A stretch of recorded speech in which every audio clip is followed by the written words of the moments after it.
Assalamualaikum warahmatullahi wabarakatuh. Waalaikumsalam warahmatullahi wabarakatuh.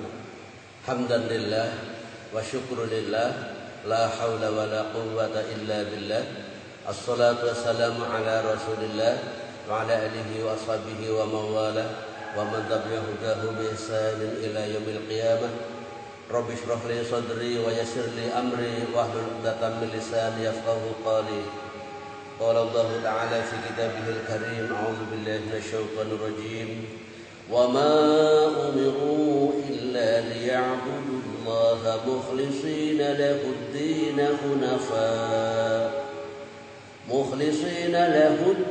حنفاء ويقيموا الصلاة ويؤتوا الزكاة وذلك دين القيمة اللهم ارحمنا بالقرآن.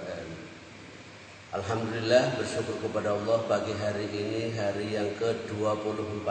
Alhamdulillah, di tahun 1441 Hijriah bulan Ramadan ini kita semuanya masih selalu dalam perlindungan dan rahmat Allah, masih dalam keadaan sehat walafiat, bisa melaksanakan sebagian kebaikan, keutamaan dalam beribadah, serta upaya menyempurnakan berpuasa di bulan Ramadan. Mudah-mudahan semua amal kebaikan kita mendapatkan pahala dan diridhoi oleh Allah Subhanahu wa taala. Amin.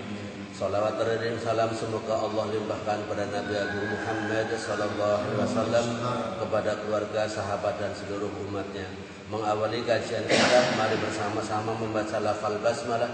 Bismillahirrahmanirrahim. Saudaraku, kemarin kita sudah membahas tentang salah satu manfaat berpuasa di bulan Ramadan adalah melatih ikhlas. Dan ikhlas ini sangat penting dalam beribadah kepada Allah. Suatu hari sahabat Abu Hurairah pernah bertanya, "Man as'adun nasi bi syafa'atika yaumal qiyamah ya Rasulullah?" Siapa yang paling beruntung? Siapa yang paling berbahagia di hari kiamat nanti? Dengan adanya syafaatmu wahai utusan Allah. Nabi menjawab, man qala la ilaha illallah khalisan min qalbi. Orang yang mengucapkan kalimat la ilaha illallah tulus ikhlas dari hatinya.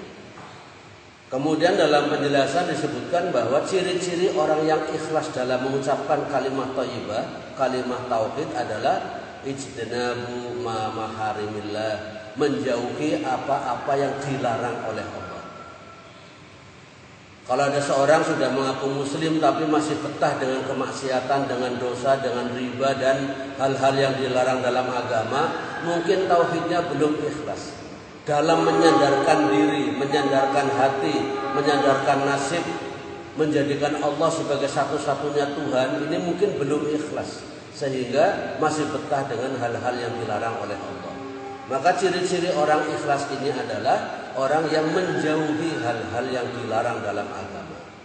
Nah, ini ikhlas kalau kita lihat dalam sejarah, dalam beberapa pembagian amaliyah ada 3. Pertama, al-ikhlasu fit tauhid, ikhlas di dalam bertauhid. Yang kedua, ayat yang kita baca tadi adalah surat Al-Bayyinah, surat nomor 98. Ayatnya sudah kita baca dalam bahasa kita, artinya adalah wa ma umiru illa liya'budullaha mukhlishina lahuddin. Mereka tidak diperintahkan kecuali beribadah kepada Allah mukhlishina lahuddin, dengan mengikhlaskan dalam menjalankan ajaran agama. Ikhlas yang kedua ini adalah di saat melaksanakan beribadah. Ikhlas dalam bertauhid yang pertama, yang kedua ikhlas dalam beribadah. Dalam beribadah kok ikhlas bagaimana? Tata caranya jangan menurut sendiri, tetapi menurut yang sudah diatur oleh Al-Quran, dicontohkan oleh baginda Rasul Sallallahu Alaihi Wasallam. Ini namanya ikhlas. Kalau Anda sholat subuh 3 rakaat itu namanya tidak ikhlas, menyelisihi sunnah Rasulullah Sallallahu Alaihi Wasallam. Nah, ikhlas yang ketiga ini yang akan kita agak banyak kita baca nanti, ikhlas di dalam masalah takdir.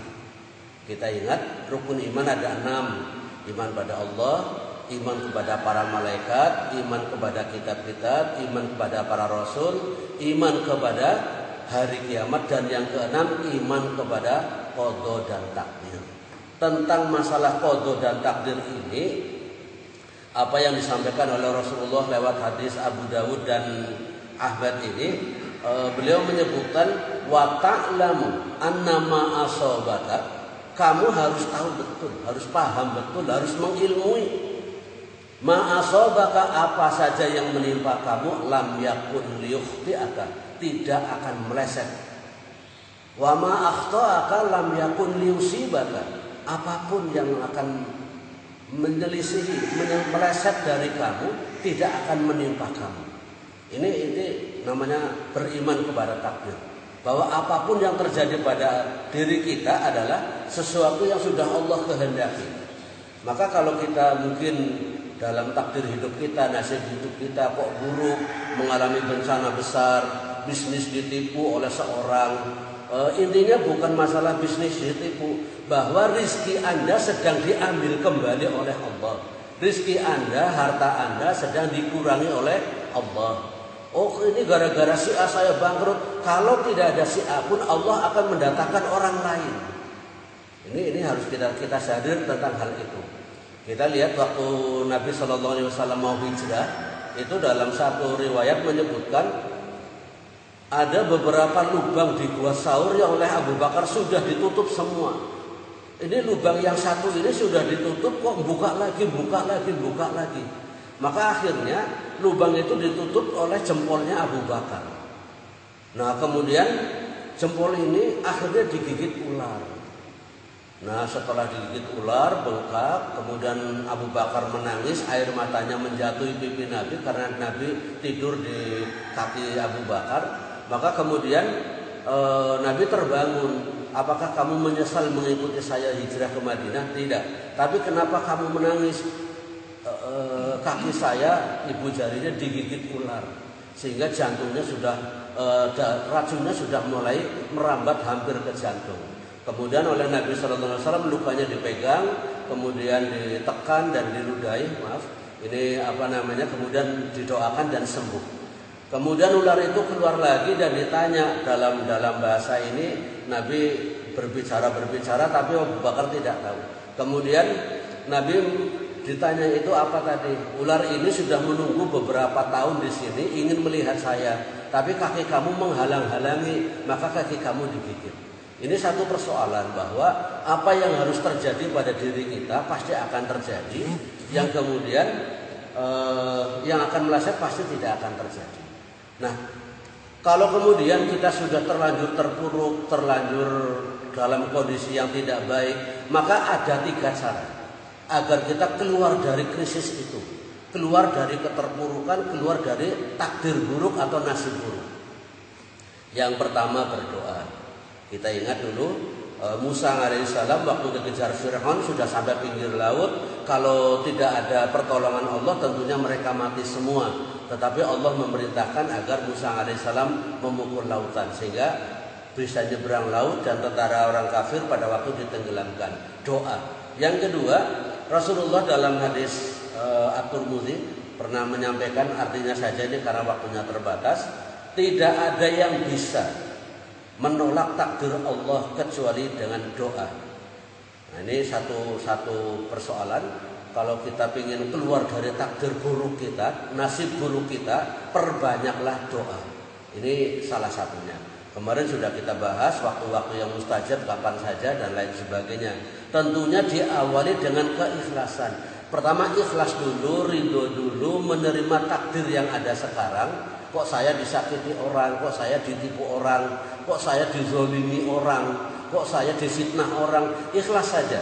Karena kalau tidak ada tidak ada ujian ini, mungkin kita tidak pandai evaluasi diri. Maka yang kedua, agar kita terlepas dari takdir buruk ataupun nasib buruk ini, diperbanyak amal kebaikan. Nabi SAW dalam hadis Al-Bukhari dan Muslim pernah menjelaskan, artinya berbuat baiklah kamu sekalian, karena amal baik akan mengubah sesuatu yang buruk. Nah, ini sesuatu yang buruk yang ditentukan oleh Allah kepadamu. Ini yang kedua, perbanyak kebaikan. Kita yang biasanya waktu-waktunya untuk apa? Disulap, diganti untuk beramal soleh. Misalkan saya kalau di kampung bilang sama tetangga kalau waktunya kosong itu pekarangan sebelah yang rumahnya jauh dibersihkan saja, diniati aman soleh, tidak usah diniati bekerja. Kemudian kalau nanti yang punya datang kan tanya, ini kok pekarangan saya bersih, siapa yang bersih? Oh si fulan, pasti dia akan mendatangkan rezeki. Ini takdir buruk bisa dirubah dengan amal soleh. Kemudian yang ketiga, takdir buruk itu, nasib buruk itu bisa ditinggalkan atau bisa kita rubah menjadi baik dengan bersedekah. Rasulullah dalam hadis At-Tirmidzi artinya sesungguhnya sedekah itu dapat memadamkan kemarahan Allah dan menolak ketentuan yang buruk. Sedekah dapat memadamkan kemarahan Allah dan ketentuan yang buruk. Allah saja kemarahannya bisa dipadamkan dengan sedekah, apalagi kemarahan manusia. Ini kalau kita bersedekah pasti kemarahannya akan reda. Ini sesuatu yang harus kita perjuangkan. Doa diperbanyak, amal soleh diperbanyak, sedekah diperbanyak. Insya Allah takdir buruk, nasib buruk yang menimpa kita akan segera berakhir. Mudah-mudahan bermanfaat apa yang kita kaji pada pagi hari ini. Memohon pada Allah semoga Allah Subhanahu wa taala menganugerahkan ikhlas pada diri kita masing-masing, yang kemudian kita akan keluar dari nasib buruk, dari takdir buruk, dan akan mendapatkan syafaat Rasulullah SAW di akhirat nanti. Amin. Terima kasih, semoga ada bermanfaat. Mari kita akhiri baca hamdalah. Alhamdulillahirabbil alamin. Assalamualaikum warahmatullahi wabarakatuh.